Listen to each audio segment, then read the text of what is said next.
Hello and welcome back to Fire Emblem Last Promise 0% Growth Slow Turn Count Playthrough version 2. This video will be tackling Chapter 5X. Chapter 5X, as I mentioned at the end of the last chapter, is the first defend map of the run. We got a talisman in the previous chapter, and we needed to unlock this chapter, and we ended up using it with Shuuda. He's the only unit that ends up having meaningful 1-2 range combat, and giving him additional resistance helps later on. As a defend map, we primarily are using it to feed unit experience to units. We get a new unit in this chapter named Storm. Storm is also a long-term unit. In the previous playthrough, he was deployed in chapter 23 to do one specific thing, and doing that one specific thing, as it turns out, is way easier to pump experience into him so he can promote, and therefore improve all of his stats, including his bow rank. He joins with a personal weapon called Stormbringer. He joins you anyway, even if you don't recruit him in this Gaiden. But recruiting him in this Gaiden is the only way to have his personal weapon, the Stormbringer. The Stormbringer primarily exists as a way to give him extra bow rank that also gives him a +1 speed. He's able to selectively have 1 range, or 1-2 range, 2 range, and he's able to choose between having a crit rate or 10 speed. He's a very neat unit for the purposes of a 0% growth playthrough. He's not very good otherwise, but just like Wrath in FE7, he's able to do some unique things. Specifically in Siegfried mode, he's more useful, but in Anakin mode, as I said, he's deployed in specifically chapter 23 to do a job that involves killing an enemy over a wall, and he joins with his own promotion item. For the rest of the chapter, we're primarily going to be focusing on grinding up his bow ranks that he's able to promote into having silver bows, and we're going to be training Storm by just giving him as much experience as possible. There's also an enemy that has a killer lance, and we visited a ruins that gives us access to a killing edge. We need to have both, because it allows us to pull crit with 2 units at once, and by pull crit I mean reasonable crit. So we have 3 units with killer weapons, both being Storm with a killer bow, Shuuda or Shon with a killing edge, usually Shuuda, but sometimes Shon, and Siegfried with killer lance.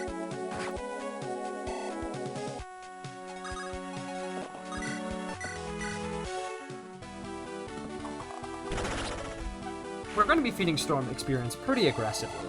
He's also able to do a lot of things just very, very conveniently, like killing enemies at 2 range, having access to 2 range. There's a lot of enemy nomads that he's really good at fighting.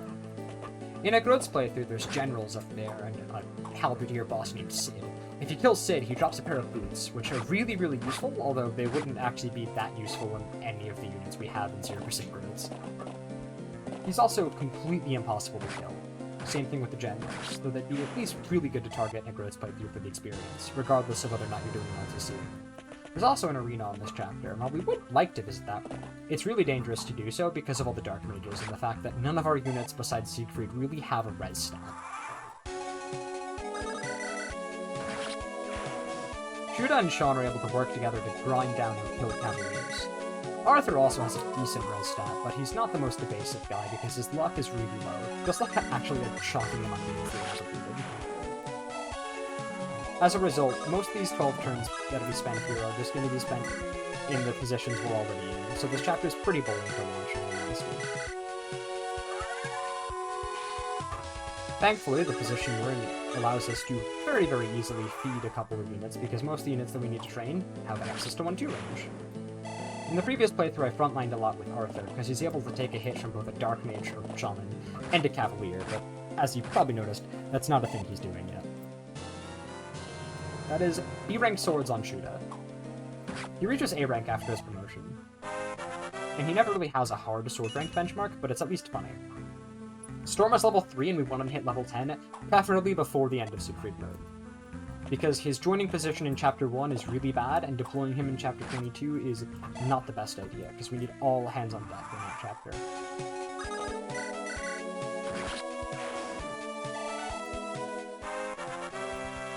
Shuuda's level 7 now, so he's going to be fine in terms of experience, because he still has the rest of Siegfried mode to climb.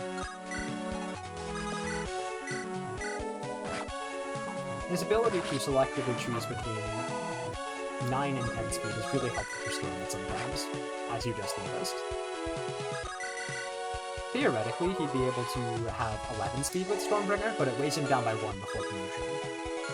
After promotion, he'd have the ability to have... I believe it's 12 speed. I forget Nomad promotion bonuses.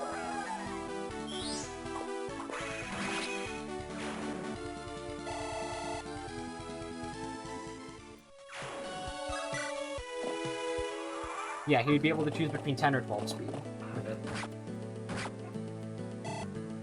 Unfortunately, that never ends up being super helpful because he just prefers using a silver bow or killer bow, but... And yes, this does mean I rerouted a lot of experience into Storm. Not because of his combat being pretty good and being a bow lock unit. I rerouted a lot of experience into Storm for the sake of making one small, not side objective, but just thing he does slightly more reliable. I did say reliability increases was a goal of this playthrough. He gets an additional point of skill, so he gets 2% more hit, and he gains the ability to double enemies that he ordinarily wouldn't, and he gets an additional 2 points of attack from promoting. So he's able to one-shot enemies with crits he wouldn't normally, alongside the bulk increases that generally come with promotion, which allows him to survive a round of combat that he normally wouldn't otherwise. That being, or a combination rather, that being a hit from a soldier using a javelin into a mage. So, his promotion is actually decent, and it makes Chapter 23 less of a headache. And you'll see why I say it's a headache when I get it.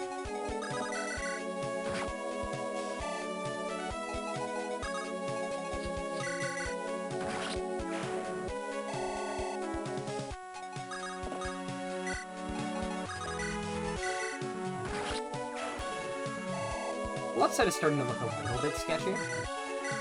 Thankfully, Shuuda's decently evasive on his own, but we're able to expose Tamiko a tiny bit here. Her evasion is okay enough at base, and the forests make her relatively safe. Though we still, of course, need to burn some of those. Sid has had enough at this point and tells his people to charge, which is, of course, why 2 enemies retreat. By exposing Tamiko the way we did, she baits a cavalry away, and the cavalry that retreated to heal also helps keep Tamiko safe. Inanna needs to dodge that Dark Mage or the cavalry that goes for her, but it's pretty easy to have that happen.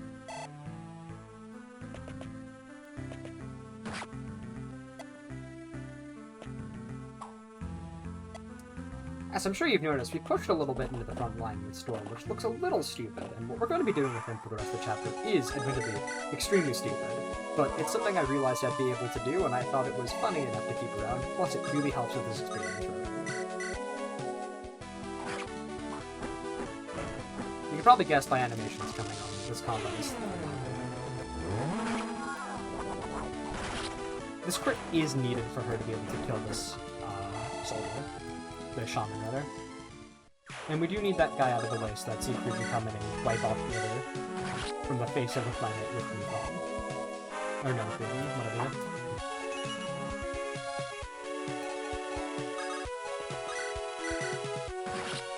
You'll notice that I call shamans dark mages a lot. It's because of my TMGC, PC prep, where they're called dark mages explicitly, and I have to look at one of them for a decent portion of the playthrough.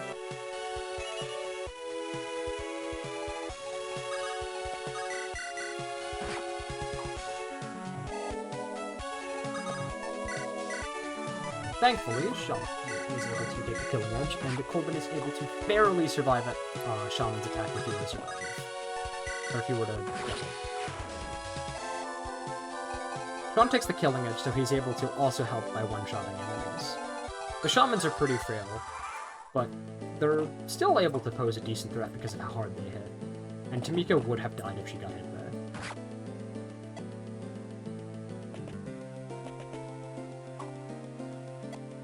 As would have Inanna.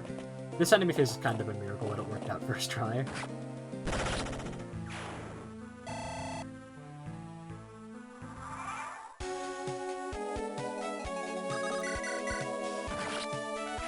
Overall, this chapter is pretty difficult, especially with those shamans having Nosferatu, which, while it weighs them down and isn't the most accurate on the wood, is pretty heavy and pretty strong. So it's able to punch through and kill enemies.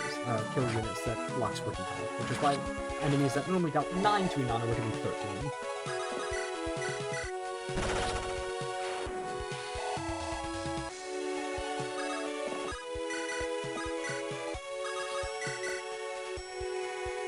Storm is done being a frontliner for now. Also worth noting is that because Storm is a nomad, he actually has decent terrain penalties for being on a horse, which is why he's able to move decently freely through forests, and that will come up sometimes. The nomad penalties, not Storm.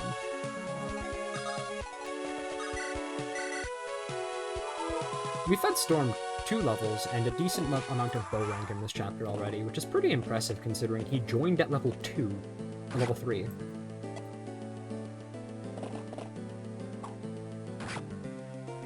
Arthur still gets some amount of experience compared to what he did in the past. Instead of frontlining, he just takes the front a tiny bit because, well, as it turns out, having innate 1-2 range, decent res, decent HP, and decent defense means that he's able to frontline a lot better than our squishy units like Shon and Inanna. Also, he's very likely to be able to dodge the shamans.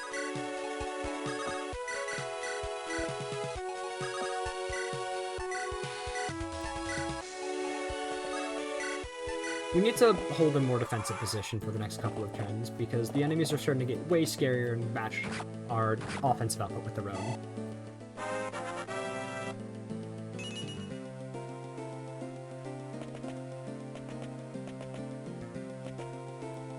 It's worth noting that in a Groats playthrough, if you really wanted to, you could train Arthur as a combat unit. Kind of. His base rank in Light is only E, which is really bad. You can buy Purge later on, perfectly freely. However, his ability to use it is really hampered by starting at D rank. E rank. Ugh. If you frontline with him a lot, like I did in my old 0% Groats playthrough, he'd reach D rank, which allow him to use Shine in theory. You don't get any Shine poems during the entirety of Siegfried. So he'd be stuck at E rank Light, have to climb to D rank Light, not get any on promotion, get C rank staves on promotion, and then have to climb to B rank without having access to Shine for the first 10 chapters when he rejoins in chapter 21. I did say you could train him, not that it was a good idea.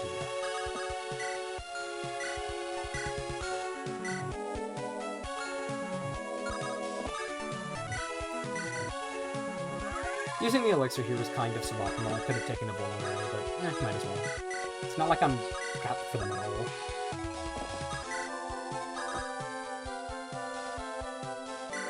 I was a bit hesitant during this part of the chapter because things did not go exactly how I thought they would.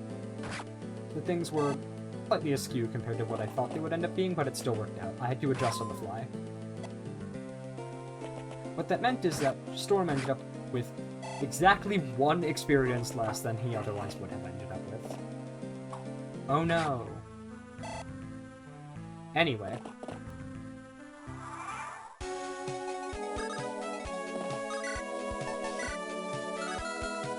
Yeah, you can tell I was kind of fumbling at this point.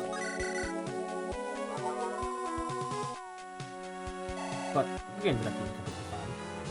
Tamiko hit D-rank staves here, which means that she can use Mend if she ever has to.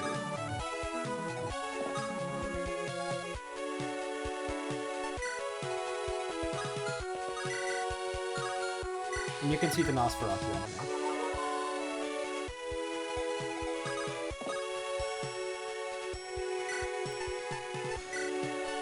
Fumbling around like this is not my brightest moment, but this was a long chapter and it was bound to have something go wrong.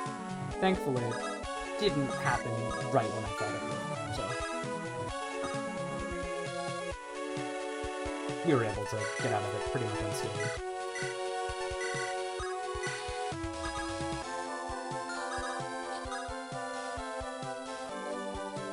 So, once I'm done fumbling around, this has been Chapter 5X, completed in 12 turns, though, because it's a defend map in FE7, it counts as 13.